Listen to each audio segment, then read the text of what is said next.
A racist landlord refuses to rent to a black mom and her children until a passing Hell's Angel biker does the unthinkable. That's how it all starts. A tired mother, 2 scared kids, and a landlord who slams the door in their faces just because of the color of their skin. But then, out of nowhere, a rough-looking biker pulls up on a roaring motorcycle. Everyone thinks he's trouble, until he steps between them and offers the mom and her kids something no one else would: a safe home. But what they don't know is this: that biker is running from a past so dark it could destroy anyone who gets close to him. And when the landlord reports them out of spite, something terrifying happens. Men from the biker's old gang start crawling out of the shadows, whispering that they've finally found the man who betrayed them. Now a single act of kindness has turned into a dangerous storm, a storm that could cost all of them everything. Will this mother's only chance at safety become the very thing that puts her children in danger? Drop a comment below and share which part of the world you're tuning in from today. If you enjoy stories like this, don't forget to subscribe for more.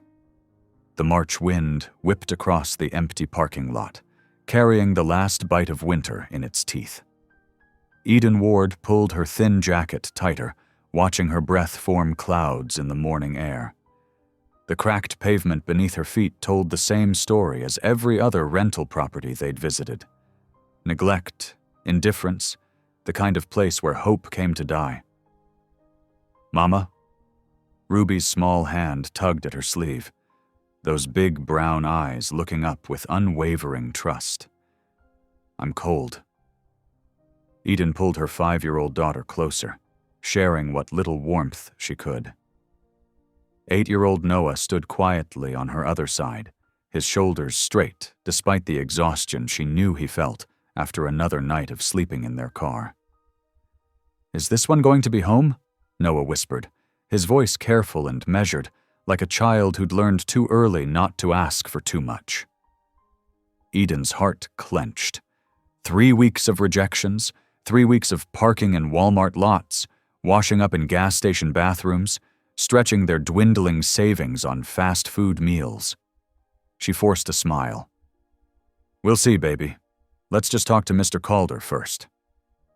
Frank Calder emerged from the small rental house, his face already set in lines of disapproval. Eden recognized that look.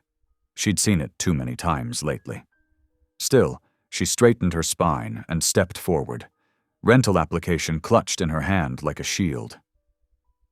"Mr. Calder, thank you for meeting with us. I have all the paperwork ready, and I can provide first and last month's rent today." Calder's eyes swept over her, then her children, his lip curling slightly. "Didn't realize when you called who'd be showing up?" He cleared his throat. "Look, I got certain standards for this neighborhood, certain expectations about who fits in here." The words hit Eden like physical blows, each one carefully chosen to wound while maintaining deniability. She'd heard it before: the coded language, the thin veneer of civility over raw prejudice. "Please," she said quietly, hating the tremor in her voice. "We're good tenants. I have references." "Already rented," Calder cut her off. "Should have mentioned it on the phone. Wouldn't want to waste your time." His smile didn't reach his eyes. "Sure, you understand." The rumble of a motorcycle engine cut through the tense moment. Eden turned, instinctively pulling her children closer as a bike rolled to a stop at the curb. The rider cut the engine, and in the sudden silence, Eden could hear Ruby's quick, nervous breathing. The man who stepped off the motorcycle was tall, lean, wearing a weathered denim vest over flannel. Scars marked his face, one along his jaw, another near his right eye. But it was his expression that caught Eden's attention. There was something in his eyes, something that spoke of hard roads traveled and harder lessons learned. He looked between Eden and Calder, taking in the scene with quiet assessment. "Problem here?" His voice was low, steady. Calder's posture changed, tension creeping into his shoulders. "Private business, Lawson. Nothing that concerns you." "Seems like it concerns this lady and her kids," the man, Lawson, replied. He turned to Eden. "You looking to rent?" Eden nodded, unable to find her voice. Noah pressed closer to her side. "Place is taken," Calder snapped. "Like I was explaining—" "Funny," Lawson interrupted. "Sign's still up. Application's still in her hand." He stepped closer to Calder, his movements deliberate. "Want to tell me what's really going on here, Frank?" The landlord's face flushed. "You threatening me, Lawson? Because I got friends in this town." "Not threatening anyone." Lawson's voice remained calm. "Just wondering why a family needs a place to stay, and you've got an empty house with a 'for rent' sign out front." Eden touched Noah's shoulder. "Come on," she whispered. "We should go." They'd seen how these confrontations could end. Better to leave now, find another Walmart parking lot, keep moving until something finally worked out. But Lawson turned to her, and something in his expression made her pause. "I've got a cabin," he said. "Up the mountain. 2 bedrooms, furnished. Nobody's using it." Eden stared at him, trying to read his intent. I couldn't."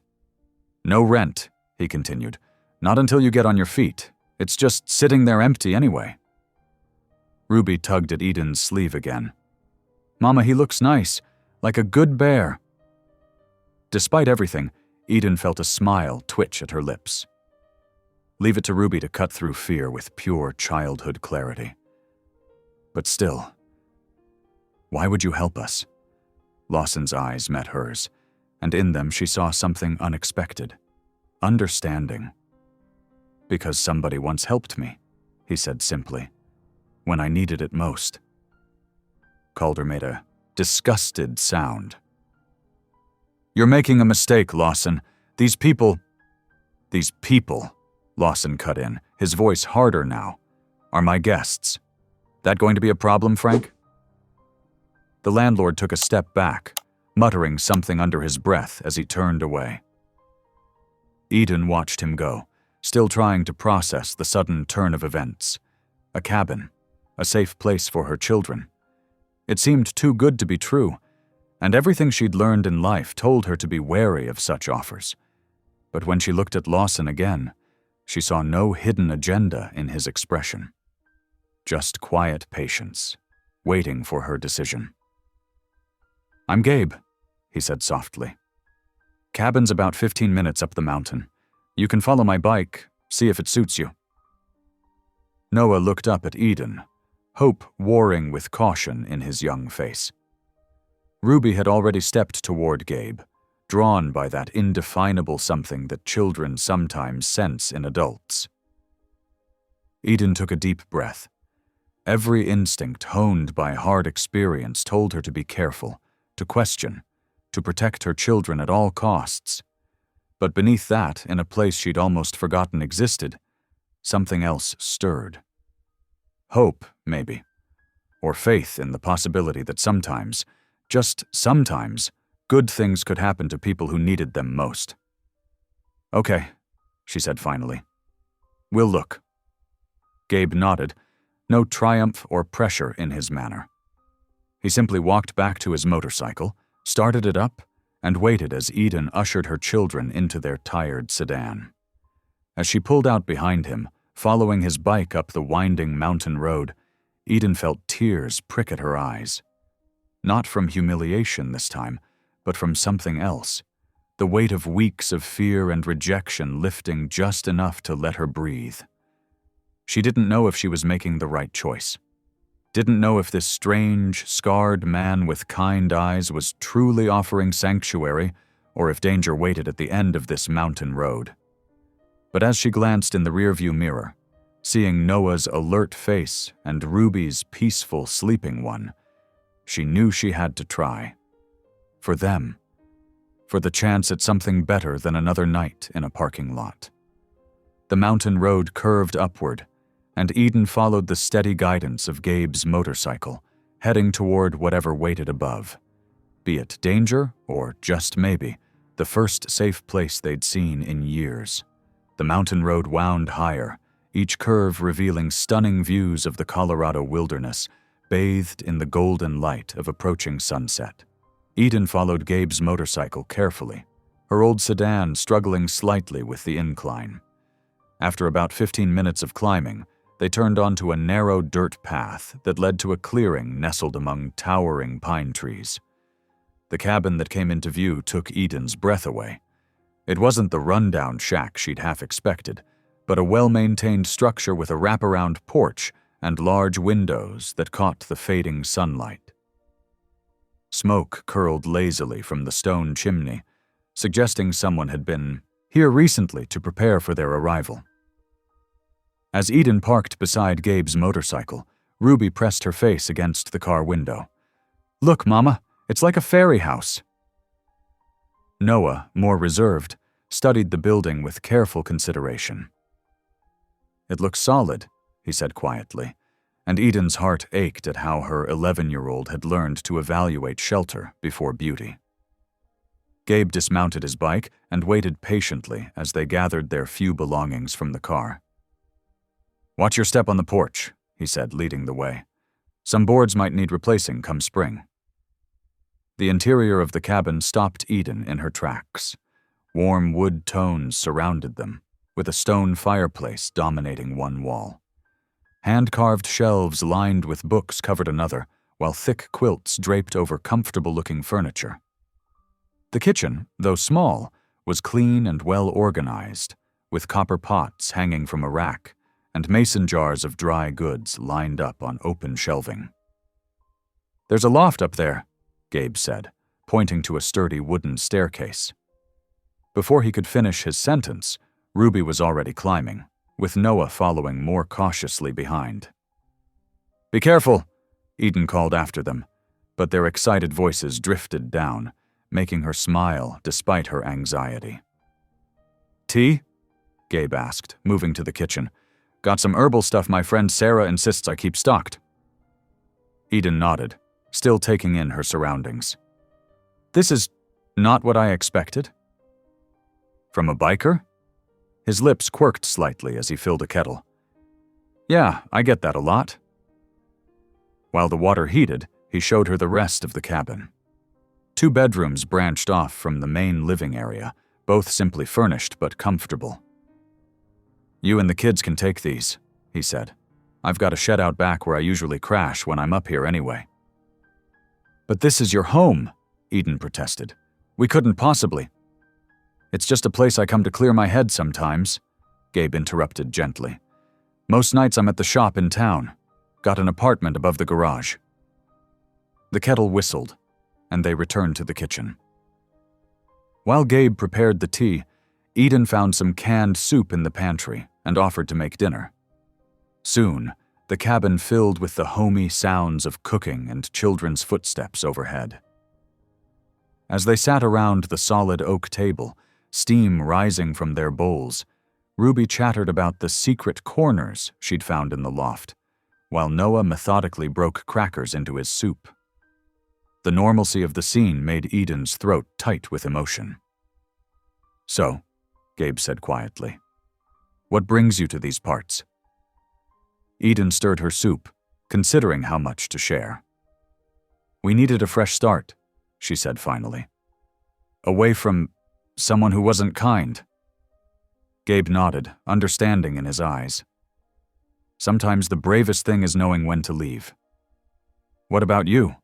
Eden asked, partly to shift attention from herself. "Have you always lived here?" A shadow crossed his face. "No. Found this place after I found God. Or maybe he found me." He glanced down at his scarred hands. "Had a pretty rough life before that. Did things I'm not proud of. But someone showed me there was another way to live." The children gradually grew quiet, Ruby's head nodding over her empty bowl. Eden helped them get ready for bed, touched to find clean towels and extra blankets already laid out in the bedrooms. Once they were settled, she returned to find Gabe bringing in extra firewood. "Night gets cold up here," he explained, stacking logs neatly beside the fireplace. "This should keep you warm till morning." He moved toward the door, then paused. "There's a lock on the inside," he said quietly. "Use it. Not because you need to, but because it might help you sleep better." Tears pricked Eden's eyes. "Thank you," she whispered, her voice unsteady. "For everything." Gabe turned to face her, his expression serious. "No child should sleep scared," he said simply. Then he was gone, the door closing softly behind him. Eden moved to the window, watching his figure move through the moonlight toward the shed. The night air was crisp and clear, stars emerging in the darkening sky above the pines. For the first time in weeks, the knot of fear in her chest began to loosen. She checked on the children one last time. Ruby was already asleep, curled around her worn, stuffed rabbit. Noah lay awake, but his eyes were peaceful. "It's okay, Mom," he whispered. "I think we're safe here." Eden bent to kiss his forehead, then returned to her own room. She slid under the quilts, their weight comforting and warm. The fire crackled softly in the other room, and somewhere in the distance, an owl called. For the first time since they'd fled their old life, Eden allowed herself to fully relax. Here, in this unexpected sanctuary, surrounded by the quiet strength of the mountains and protected by a stranger's kindness, she finally closed her eyes without fear. Sunlight streamed through the cabin windows, painting golden patterns across Eden's quilted bedspread. She stirred, momentarily disoriented by the unfamiliar comfort of a real mattress, when a small, warm body suddenly landed beside her. "Mommy!" Ruby's voice bubbled with excitement. "Can we stay here forever and ever, please?" Eden blinked sleep from her eyes, taking in her daughter's hopeful face. Ruby's dark curls were still mussed from sleep, her butterfly pajamas slightly twisted. "Good morning to you too, sweetie," Eden said, pulling her close for a cuddle. Through the window she spotted Noah outside, carefully gathering fallen twigs and stacking them near the woodpile. Her heart swelled at his thoughtfulness, always trying to help, to prove their worth. A gentle knock at the door made both Eden and Ruby look up. Gabe stood in the doorway, already dressed in his usual denim and flannel. "Morning," he said softly. "Thought you might want to head into town today. Stock up on supplies now that you've got a place to keep them." Ruby bounced on the bed. "Can we go to the store? Noah said maybe we could get new pencils for drawing." "Let's get dressed first," Eden reminded her, and Ruby scampered off to her room. Eden found Noah still collecting kindling when she stepped outside. "That's very helpful," she told him, and his face brightened at the praise. "Mr. Gabe showed me how to pick the best pieces last night," he explained. "The dry ones snap clean." They piled into Gabe's truck after breakfast, Ruby clutching her worn, stuffed rabbit. As they drove down the mountain road, Gabe pointed out various landmarks and neighbors' properties. "The Hendersons there," he gestured to a blue farmhouse. "They're good people.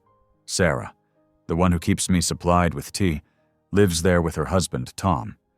But the Wilsons, 2 drives down," he indicated another property. "Better to keep your distance. They're set in their ways." In town, they started at the grocery store. Ruby skipped alongside Gabe as Eden pushed the cart, her small hand naturally finding his when they crossed the parking lot. Noah walked on Gabe's other side, sneaking glances at the motorcycle parked nearby.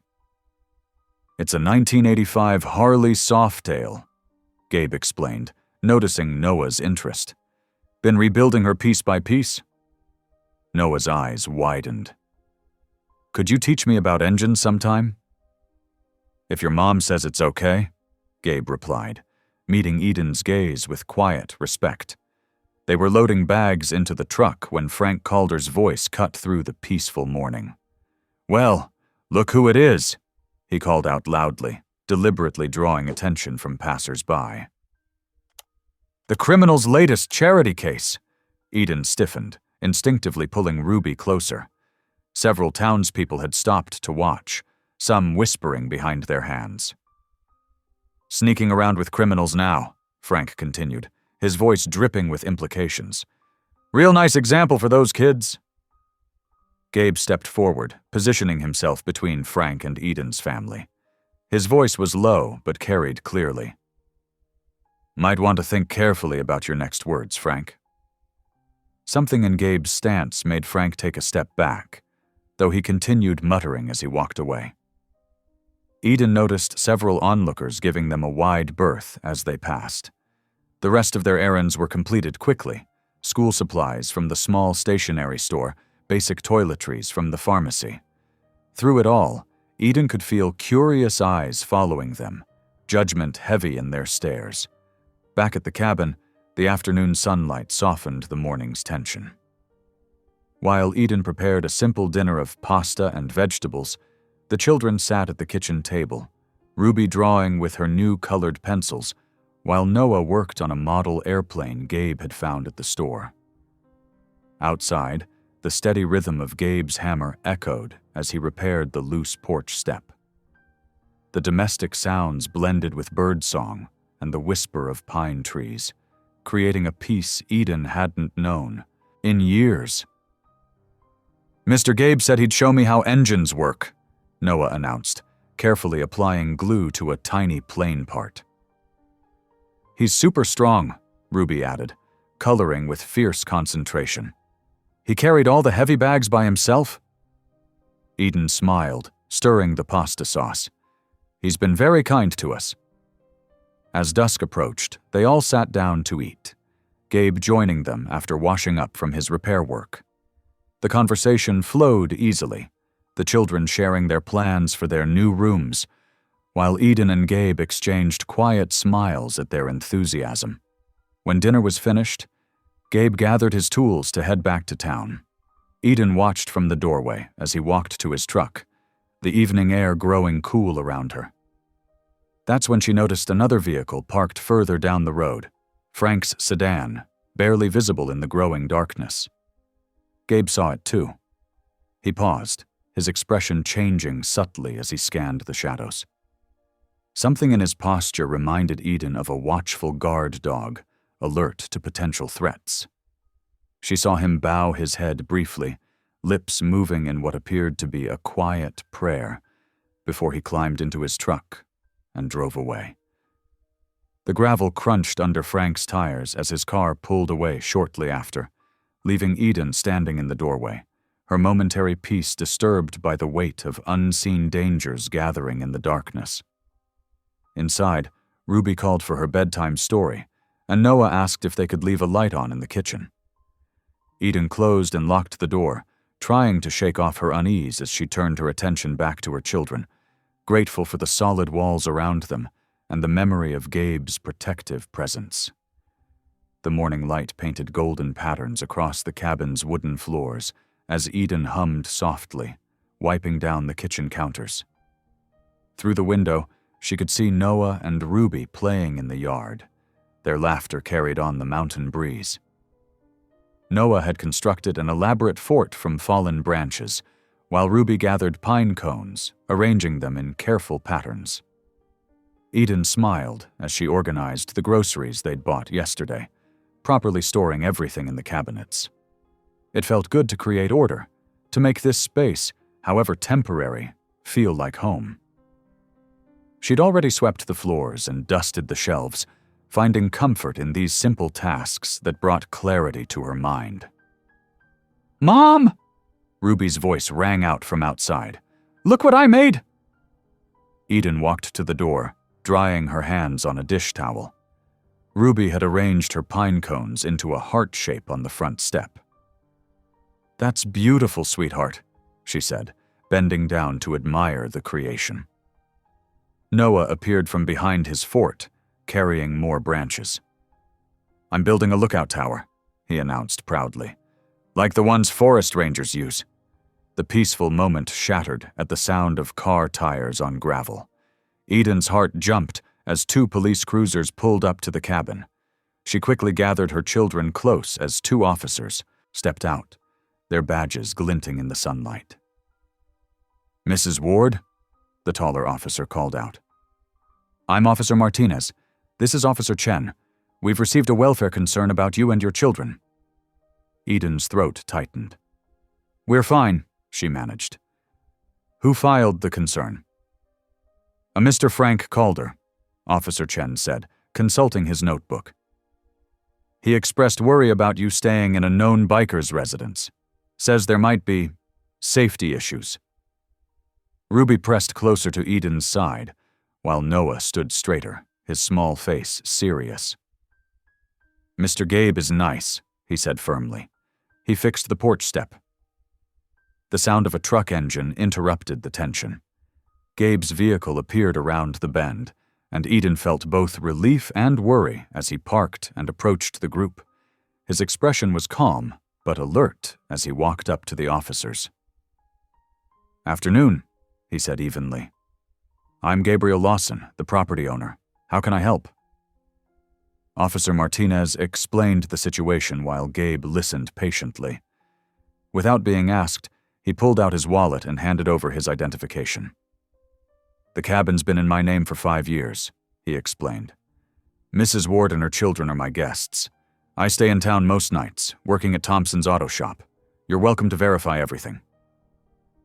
The officers checked his documentation and made some calls.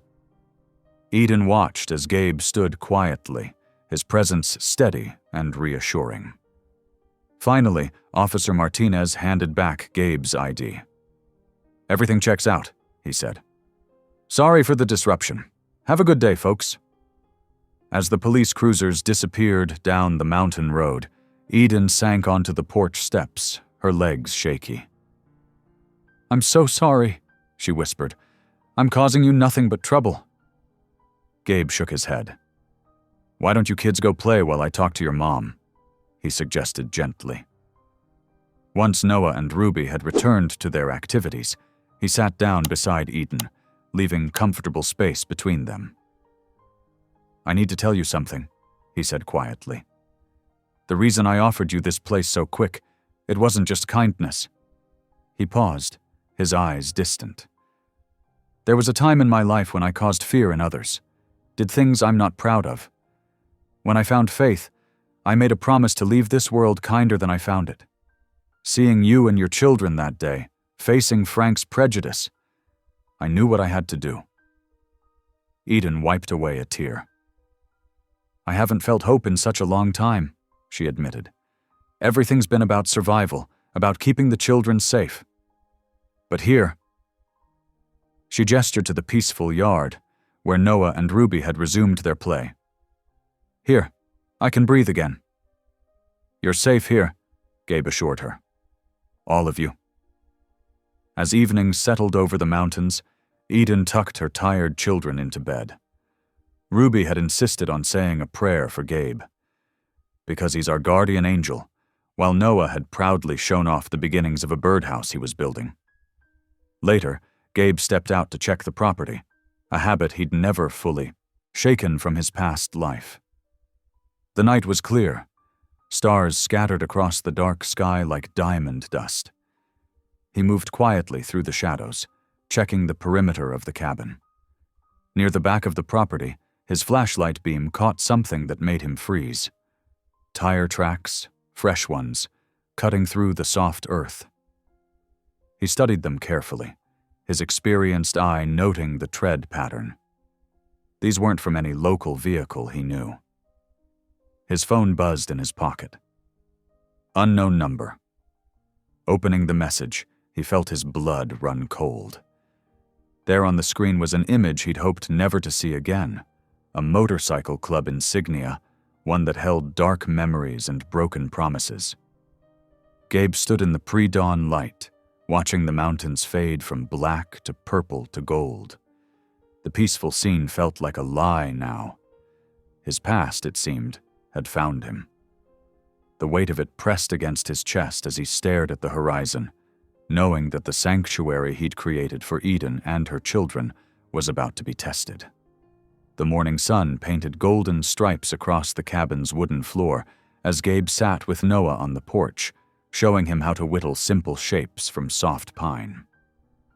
The boy's small hands wrapped carefully around the child-safe carving tool Gabe had brought from town. "Easy now," Gabe instructed softly. "Let the wood tell you which way it wants to go."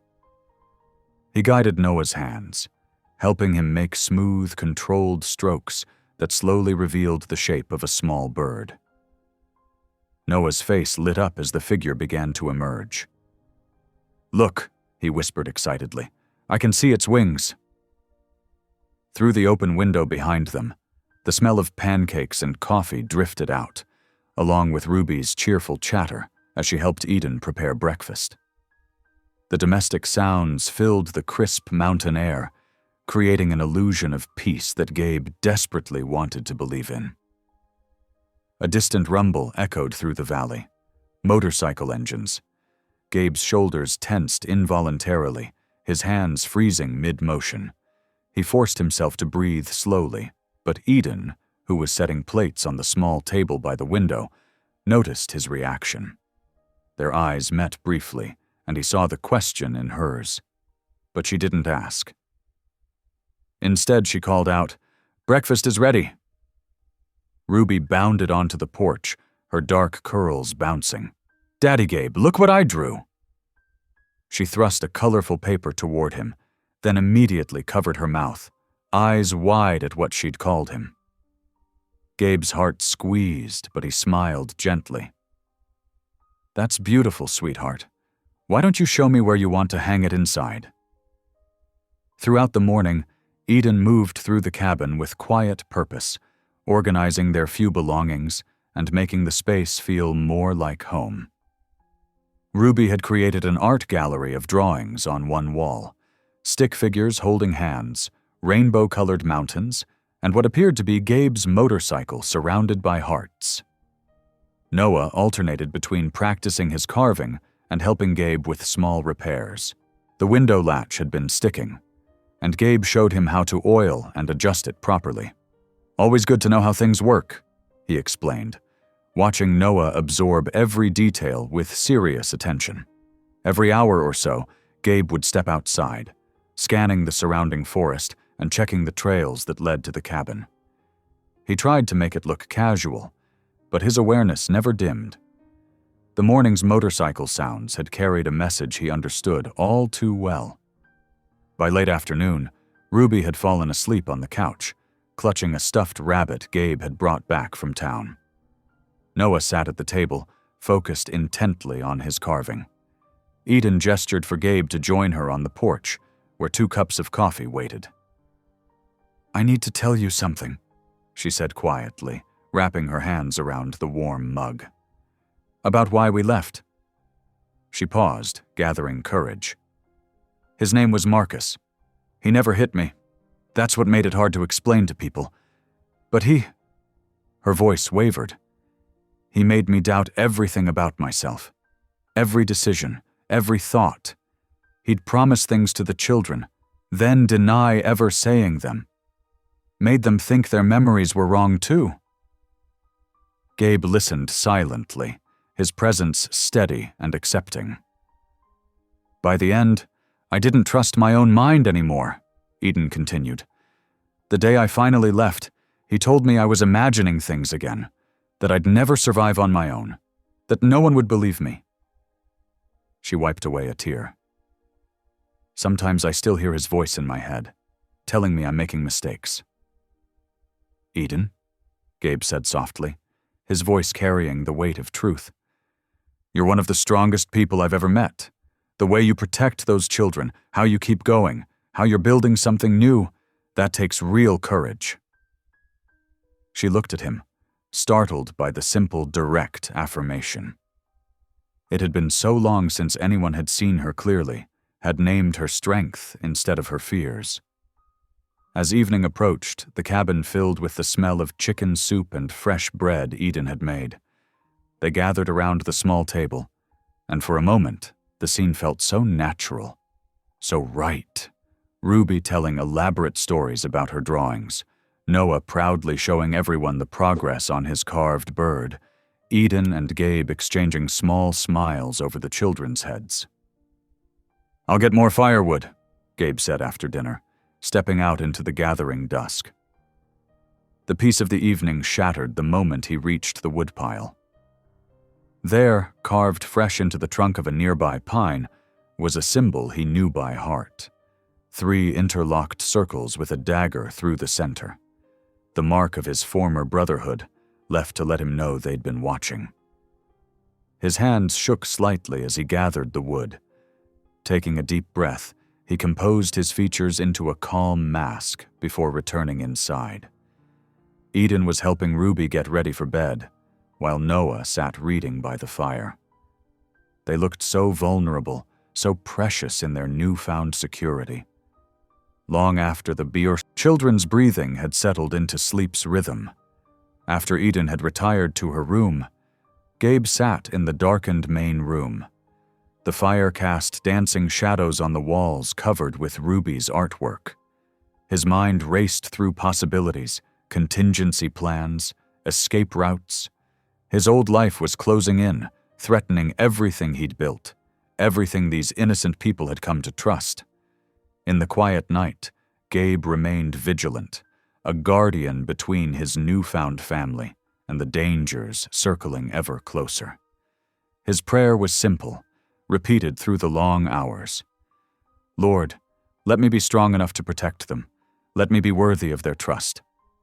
The mountains outside stood silent against the star-filled sky, keeping their secrets about what tomorrow might bring. Inside the cabin, surrounded by evidence of the day's gentle moments, Noah's half-finished carving, Ruby's drawings, Eden's fresh bread, Gabe prepared himself for a confrontation he had prayed would never come. Dawn crept over the mountains, bringing with it a biting wind that rattled the cabin windows. Eden woke early, wrapping herself in a thick sweater before padding to the kitchen. Through the window she spotted Gabe already outside, checking the property's perimeter. Dark circles shadowed his eyes, and his shoulders carried visible tension. When he came inside, stamping his boots free of frost, Eden couldn't help but notice how exhausted he looked. "Did you sleep at all?" she asked softly. "I'm fine," Gabe insisted, forcing a smile that didn't quite reach his eyes. "Just had some work to think about." Eden wasn't convinced, but she knew about keeping secrets, about deflecting concern. Instead of pressing further, she reached for the nearly empty box of pancake mix. "Well, then you need a proper breakfast. We all do." Ruby bounced into the kitchen, her curls wild from sleep. "Pancakes? Really?" Her excitement was contagious, and soon Noah joined them, carefully setting the table without being asked. "We're celebrating," Eden announced, pouring batter onto the hot griddle. When Gabe raised an eyebrow, she explained, "Another day, safe and warm. That's worth celebrating, isn't it?" The simple statement hit Gabe hard, reminding him of all they'd escaped, all they still faced. But watching Ruby dance around the kitchen while Noah meticulously arranged the syrup and butter, he pushed his worries aside and let himself enjoy the moment. After breakfast, Noah disappeared to the coffee table with his colored pencils. He worked intently for nearly an hour before approaching Gabe, who was fixing a loose cabinet hinge. "I made this for you," Noah said shyly, holding out a piece of paper. Gabe's hands stilled on the screwdriver as he took in the drawing. 4 figures stood hand in hand in front of a brown cabin, surrounded by green trees and a bright yellow sun. Below, in careful letters, Noah had written, "Our family." Something caught in Gabe's throat. The simple trust of the child's drawing felt like both a gift and a knife to his heart. These 3 precious people had come to depend on him, to see him as family, and here he was, potentially bringing danger to their doorstep. "It's perfect," he managed to say, ruffling Noah's hair. "We should hang it up." After lunch, Gabe suggested a trip into town. "You all need library cards," he explained. "And some warmer clothes. The mountain weather's getting colder." The local library was small but welcoming, with a kind-faced librarian who didn't ask too many questions when processing their cards.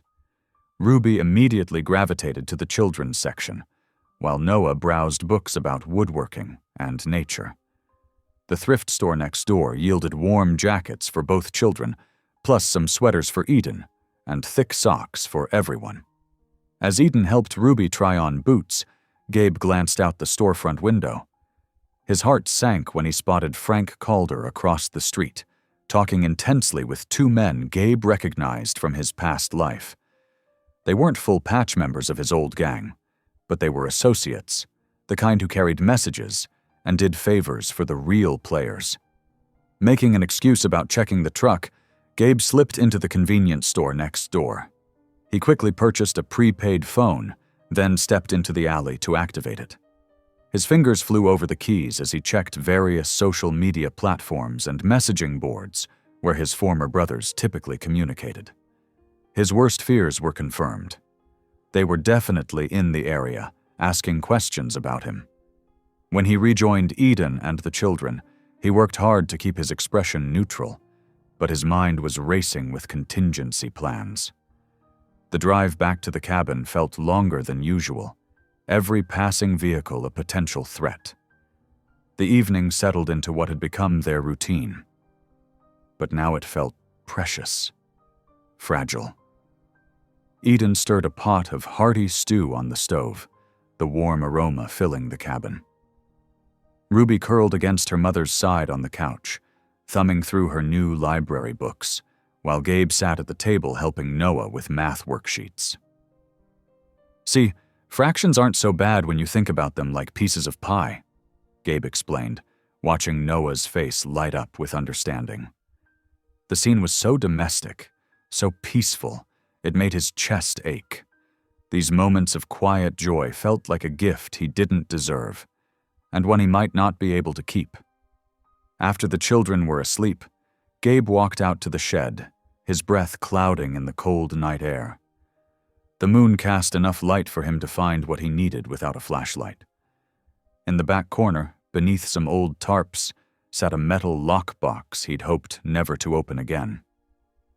Inside were documents, photographs, and recorded conversations, evidence he'd gathered years ago when he'd made the decision to testify against his former brothers.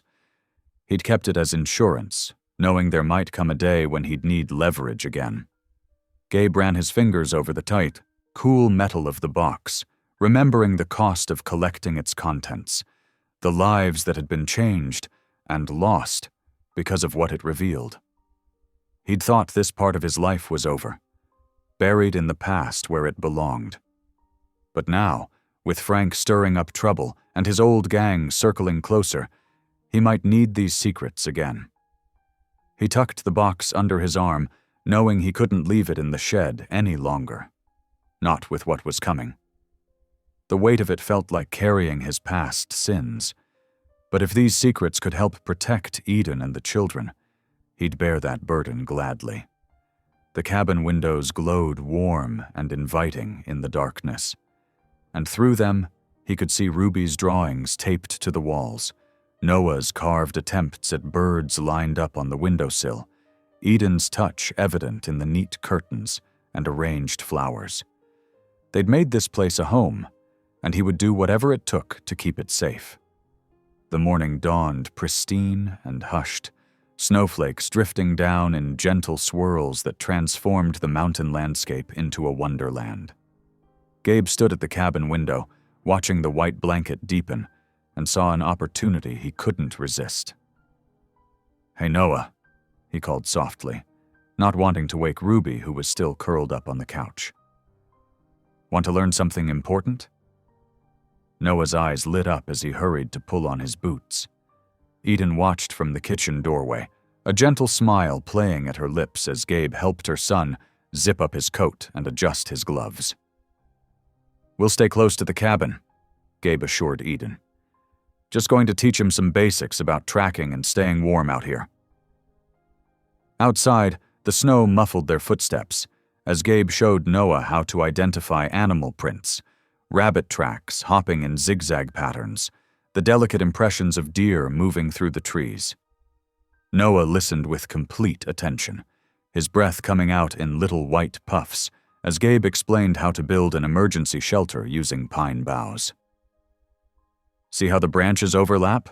Gabe demonstrated, carefully arranging the greenery. "That's what keeps the snow and rain out. Nature provides everything you need if you know where to look." Inside the cabin, Eden and Ruby sorted through bags of donated clothes from the local church, making neat piles on the living room floor. Ruby held up a pink sweater with delight, while Eden carefully folded warm pants and shirts, touched by the community's generosity. Through the window, she could hear Noah's laughter floating back to the cabin as Gabe showed him how to walk without leaving obvious tracks. Something warm unfurled in her chest at the sight of them together. Gabe's patient instruction, Noah's eager response. It had been so long since she'd seen her son this animated, this trusting with an adult male figure. The morning light strengthened, making the snow sparkle like scattered diamonds. Eden found herself pausing in her work just to watch Gabe with Noah, noting how naturally they moved. Together, how carefully Gabe adjusted his long stride to match her son's shorter steps. She hadn't expected this, hadn't expected him to be so gentle, so attentive to her children's needs. Around noon, a soft knock at the door announced Mrs. Howell, her silver hair dusted with snowflakes as she stepped inside, carrying a cloth-covered basket. "I thought you might enjoy some fresh bread," she said warmly, setting it on the counter. The rich aroma of homemade bread filled the kitchen as she unveiled 2 golden brown loaves. "That's so kind of you," Eden said, touched by the gesture. Ruby peeked around her mother's legs shyly, and Mrs. Howell smiled down at her. "We're glad to have you here," Mrs. Howell said, but her expression grew serious as she added in a lower voice. "Though I should warn you, some folks in town, well, they're not as Christian as they claim to be. Frank Calder, especially." She patted Eden's hand. "But don't you worry about that. The Lord knows who's truly walking in His light." As the afternoon progressed, the snow began to melt, dripping from the eaves in a peaceful rhythm. Eden moved through the cabin, arranging the donated clothes in drawers, hanging curtains Mrs. Howell had brought, and setting out the children's books and toys. With each small touch, the cabin felt more like home. Not just a temporary shelter, but a place where they could breathe freely, where safety wasn't just a dream. When evening approached, Eden shooed Gabe away from the kitchen. "Let me cook tonight," she insisted. "It's the least I can do." She prepared a hearty meal of chicken stew and dumplings, using ingredients Mrs. Howell had thoughtfully included with the bread. The children, worn out from playing in the snow, could barely keep their eyes open through dinner. Eden tucked them into bed early, Ruby still clutching her new pink sweater, Noah mumbling sleepily about the animal tracks he'd learned to identify. Returning to the living room, Eden found Gabe adding logs to the fireplace. The flames cast dancing shadows on the walls as she settled onto the couch, wrapping herself in one of the soft blankets they'd been given. "I never thought," she began, then had to pause to steady her voice. "I never knew kindness could look like this. Like you." Gabe remained quiet for a long moment, watching the fire. "Sometimes God's grace comes in unexpected packages," he finally said, his voice rough with emotion. They sat in comfortable silence, the fire crackling softly, the peace of the evening settling around them like a protective blanket. Eden felt tears prick at her eyes, not from fear or sadness for once, but from a tentative hope she hardly dared to name. Just before midnight, Gabe jerked awake in his chair, every muscle tensing at the distant sound of an engine. He moved silently to the window, years of survival instincts kicking in as he scanned the darkness. The engine noise grew louder, then faded as it moved up the mountain road. Slipping on his boots, Gabe eased the door open and stepped out into the night. The nearly full moon illuminated fresh tire tracks in the remaining patches of snow, leading toward the tree line. His heart sank as he recognized the pattern: motorcycle tires, and not just one set. Standing in the silver moonlight, Gabe felt the weight of his past pressing down on him. The gang was getting closer, testing his defenses, and soon he would have to tell Eden everything. She deserved to know the truth, to understand the danger that was approaching because of him. But for now, he let her sleep, guarding her peace for one more night. The afternoon sun filtered through the cabin windows, casting warm patches on the wooden floor where Ruby stood on her tiptoes at the kitchen counter. Her small hands were dusted with flour as Eden guided her through measuring cornmeal. "Like this, Mama?" Ruby asked, carefully leveling the measuring cup with her finger. "Perfect, sweetie," Eden smiled, though her thoughts kept drifting to the tension she'd sensed in Gabe all morning. He'd been distant, lost in thought, checking his phone more often than usual. Noah sprawled on his stomach near the fireplace, deeply absorbed in a library book about wilderness survival. The peaceful domesticity of the scene made Eden's heart ache with longing. This was what she'd always wanted for her children. As the cornbread baked, filling the cabin with its homey aroma, Eden busied herself preparing a proper family dinner. She'd found chicken on sale at the grocery store, and with vegetables from Mrs. Howell's garden, she had everything needed for a real home-cooked meal.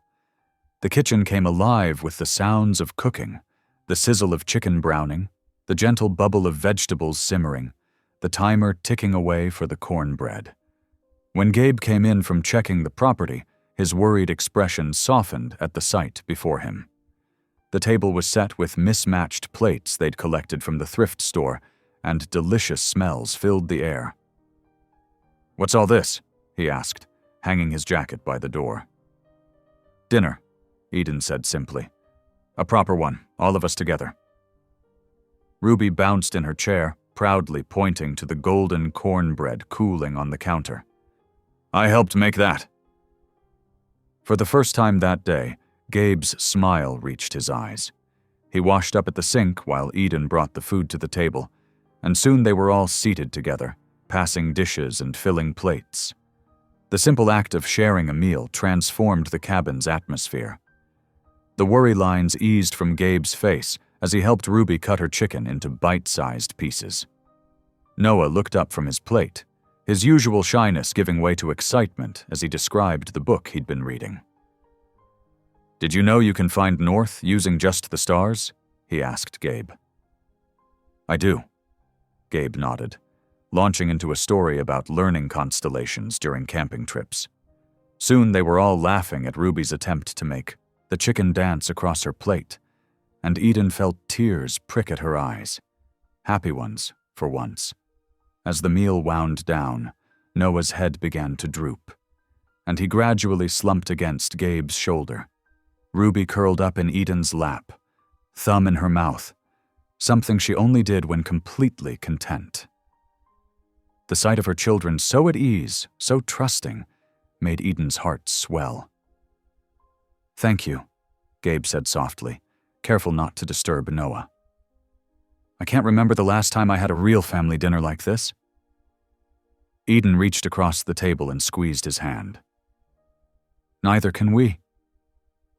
The moment felt perfect, almost magical, and Eden suggested they step outside to look at the stars before bedtime.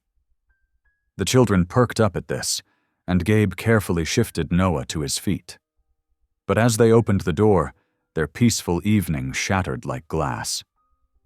Gabe's truck sat in the moonlight, its windows smashed to glittering pieces across the ground.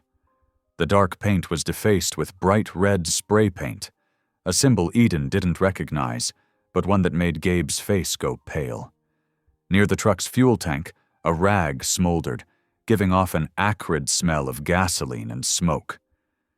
Eden's scream pierced the night, the children startled awake, Ruby bursting into tears while Noah stood frozen, his eyes huge with fear. "Get inside," Gabe ordered, his voice harder than Eden had ever heard it. "Now!" But Eden couldn't move, staring at the destruction before them. "What is this?" she whispered. "Who would—" "My old gang," Gabe said, the words coming out like they physically hurt him. "I have to tell you everything, Eden. I should have told you sooner." The children huddled against Eden as Gabe explained his past, how he'd been an enforcer for a violent motorcycle gang, the terrible things he'd done in their name. He described his conversion to Christianity, his decision to leave that life behind, and how his testimony had sent several gang members to prison. "They never forgave me for turning on them," he finished, his voice rough. "And now they've found me." Eden felt like the ground was crumbling beneath her feet. All this time, she'd been living with this danger, exposing her children to it. The trust she'd built with Gabe cracked like the windows of his truck. "Why didn't you warn us?" she demanded, pulling the children closer. "How could you let us stay here, knowing they might come?" "I thought I'd left it all behind," Gabe said, reaching for her, but Eden stepped back. "I never meant—" "I need to get my children out of here," Eden cut him off, her voice shaking. She fumbled for her phone, calling Mrs. Howell, who answered despite the late hour. Within minutes, headlights appeared on the mountain road as Mrs. Howell's car approached. Eden quickly gathered the children's coats, moving on autopilot, her mind spinning with fear and betrayal. "Eden, please," Gabe said as she ushered the children toward the car. "Let me explain." But Eden couldn't bear to hear more. She helped Noah and Ruby into the back seat of Mrs. Howell's car, their small faces pale and frightened in the darkness. As they drove away, Eden caught a final glimpse of Gabe in the rearview mirror, a solitary figure standing beside his ruined truck, shoulders slumped in defeat. The image burned itself into her mind. A man who had shown her such kindness, now revealed as someone who had brought danger to her door once again. Mrs. Howell drove them toward town in silence, and Eden held her crying children close, wondering how something that had felt so right could go so wrong so quickly. The happiness of their family dinner seemed like a dream now, shattered like the glass that littered the ground around Gabe's truck. The mountain night wrapped around Gabe like a cold blanket as he stood in the debris-strewn yard. Shards of glass glinted in the moonlight, catching his eye as he mechanically picked up the larger pieces.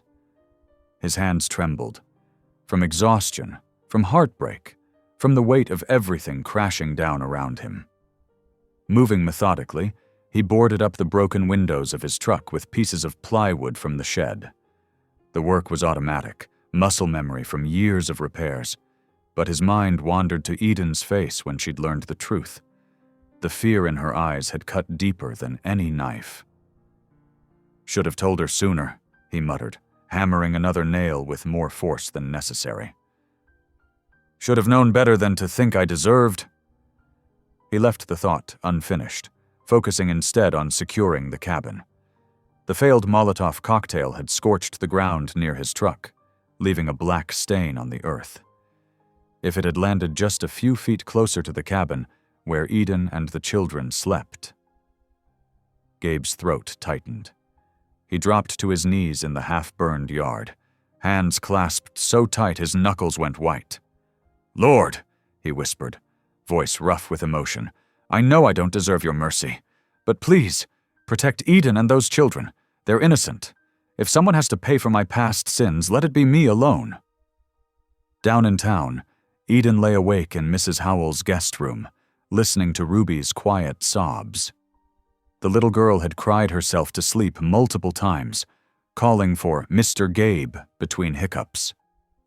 Each time the name left Ruby's lips, Eden's heart twisted painfully. Noah hadn't said a word since they'd left the cabin. He sat in the window seat now, staring up at the mountain where they'd left the only father figure he'd ever known. His silence spoke volumes about the betrayal he felt, not from Gabe, Eden realized with a start, but from her decision to run. "Mama?" Ruby whimpered, stirring again. "Can we go home? To Mr. Gabe?" Eden stroked her daughter's hair, fighting back tears. "Shh, baby, try to sleep." "But he makes the bad dreams go away," Ruby insisted sleepily. "He checks for monsters." The words hit Eden like a physical blow. She remembered how Gabe would carefully inspect the cabin each night, making sure the children felt safe. How he taught Noah to whittle, his hands gentle as he guided the boys' smaller ones. How he never raised his voice, never made sudden movements, always aware of their past trauma. Was that the actions of someone who meant them harm? Morning came too quickly, bringing with it a weak winter sun. Mrs. Howell gently suggested they attend the early church service, and Eden agreed, desperate for guidance. The small country church was warm and welcoming, but Eden barely heard the hymns. Her mind kept returning to Gabe, not the dangerous biker he'd once been, but the man who cooked soup for sick children, who fixed loose steps without being asked, who prayed over their meals with genuine gratitude. "The Lord calls us to forgiveness," the pastor was saying, his words cutting through Eden's thoughts. Not just for others, but for ourselves. Sometimes our greatest act of faith is trusting in God's power to change hearts, including our own. Eden's hands tightened on the hymnal.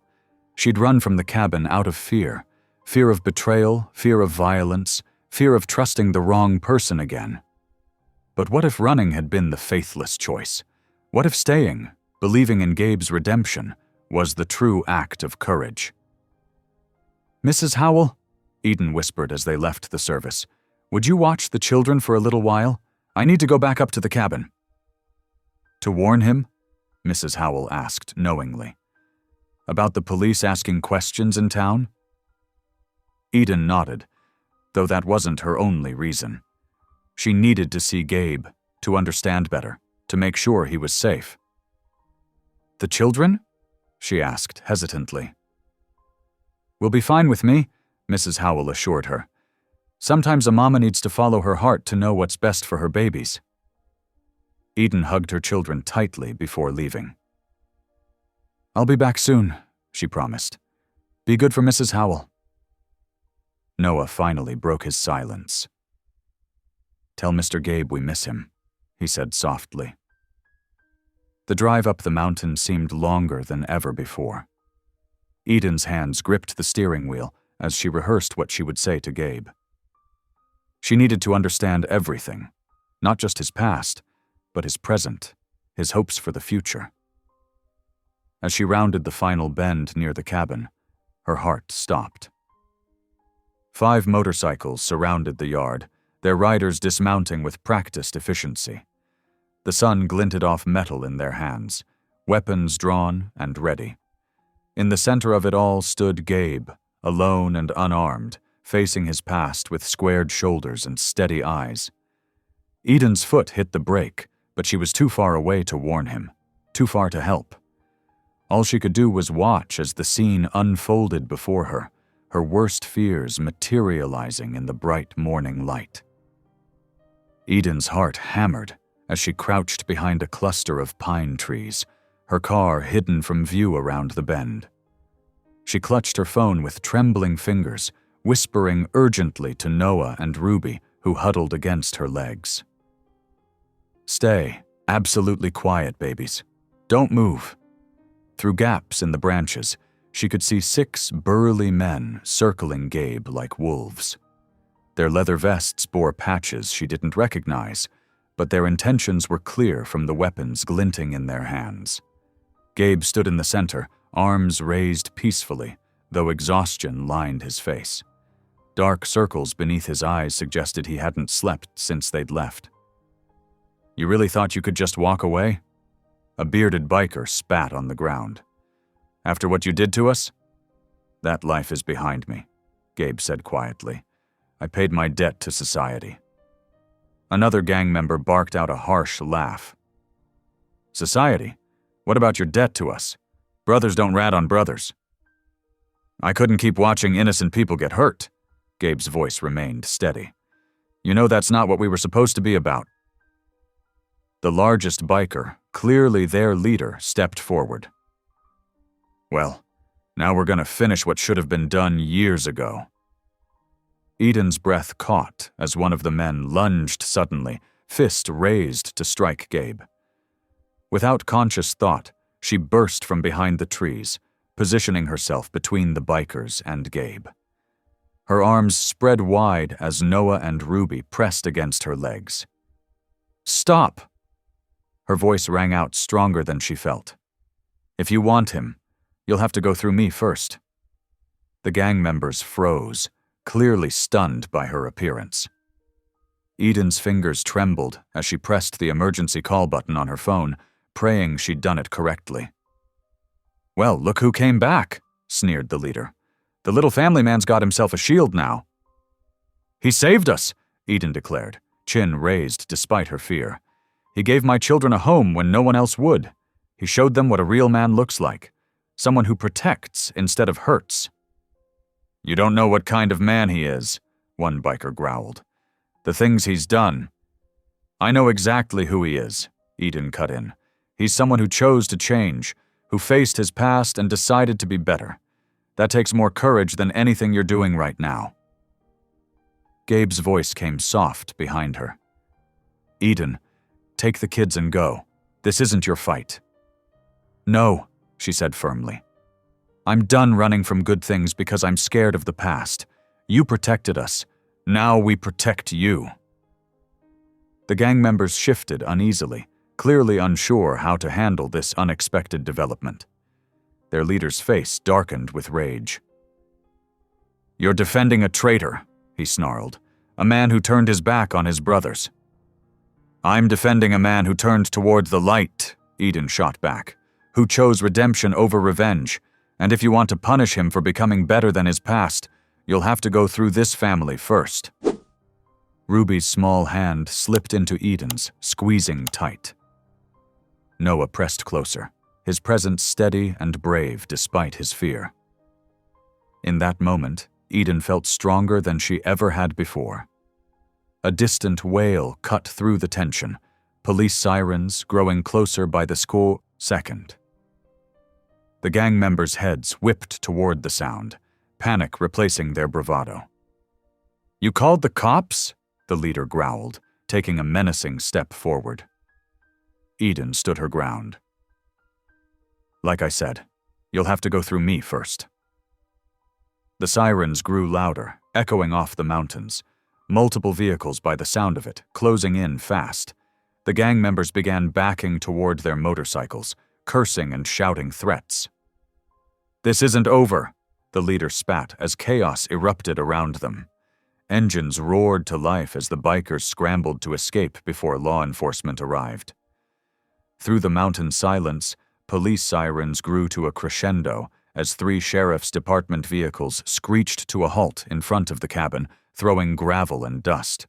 The gang members scattered, but Sheriff Reeves and his deputies moved swiftly, weapons drawn. Drop your weapons! Hands where we can see them! Sheriff Reeves's voice boomed across the yard. 2 bikers tried to reach their motorcycles but were cut off by deputies. Another threw a punch at Gabe, catching him in the jaw before being tackled by an officer. Within minutes, the chaos settled into the metallic sound of handcuffs clicking shut. Gabe touched his bruised face, breathing heavily but alive. Eden rushed to his side, her hands trembling as she reached for him. I'm so sorry, she whispered, tears spilling down her cheeks. I never should have left. I let fear take over. The same fear I've been running from all this time. No. Gabe shook his head gently. You were protecting your children. I should have told you everything sooner. I would have left town myself if I thought staying would bring danger to you and the kids. Sheriff Reeves approached them, holstering his weapon. These men will face multiple charges, attempted assault, criminal threatening, property damage, and we'll be looking into their connections to several other open cases. He turned to Gabe. This town owes you thanks, not suspicion. Your testimony years ago helped shut down one of the worst trafficking operations in the state. These were just the last desperate holdouts. The noon sun broke through the clouds, washing the scene in bright light. Eden squeezed Gabe's hand and said softly, "Ride back to the cabin with us? The children need to see you're okay." Noah didn't wait for an answer. He broke free from where Mrs. Howell had been watching the children and ran straight to Gabe, wrapping his arms around his waist. "I knew you'd protect us," he said firmly. Ruby joined them, her small face serious. "Don't go away again, Mr. Gabe. Please?" They walked together into the cabin. Glass crunched under their feet from broken windows, and the furniture was scattered, but the walls still stood strong.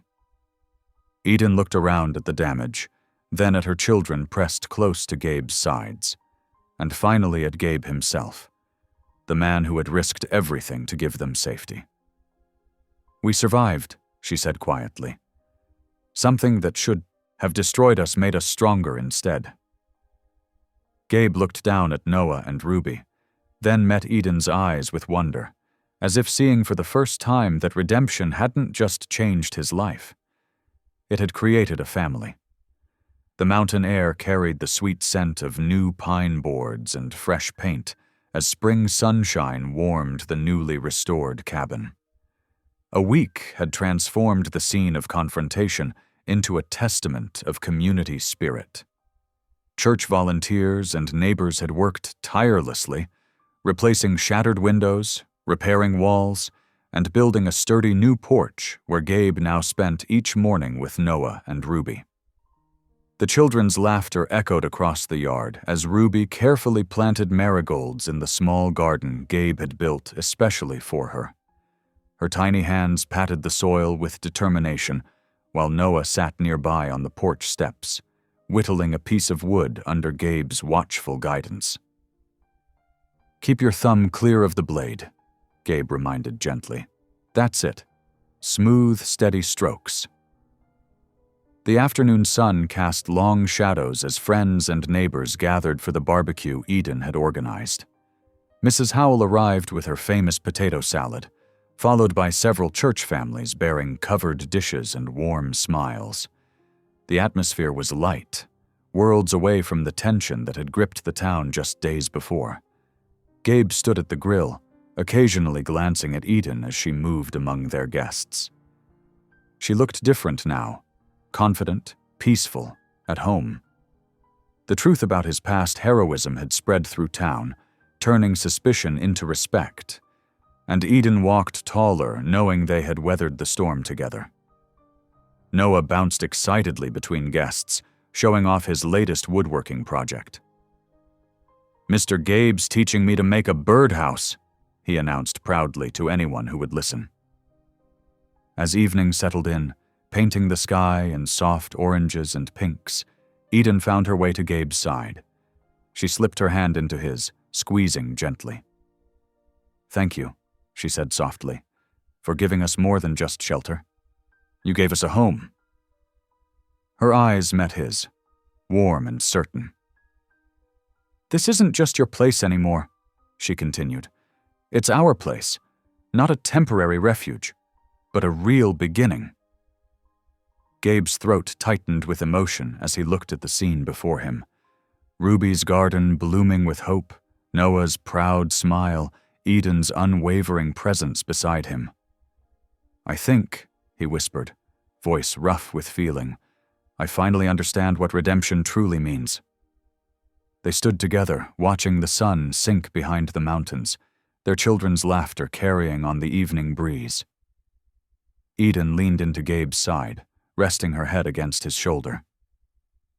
"Sometimes God sends angels," she said softly, a smile in her voice, "even if they arrive on motorcycles." Thank you for listening. Stories connect us in the most unexpected ways. If you felt that spark today, make sure you're subscribed. I share a new one daily, and the next might change your day.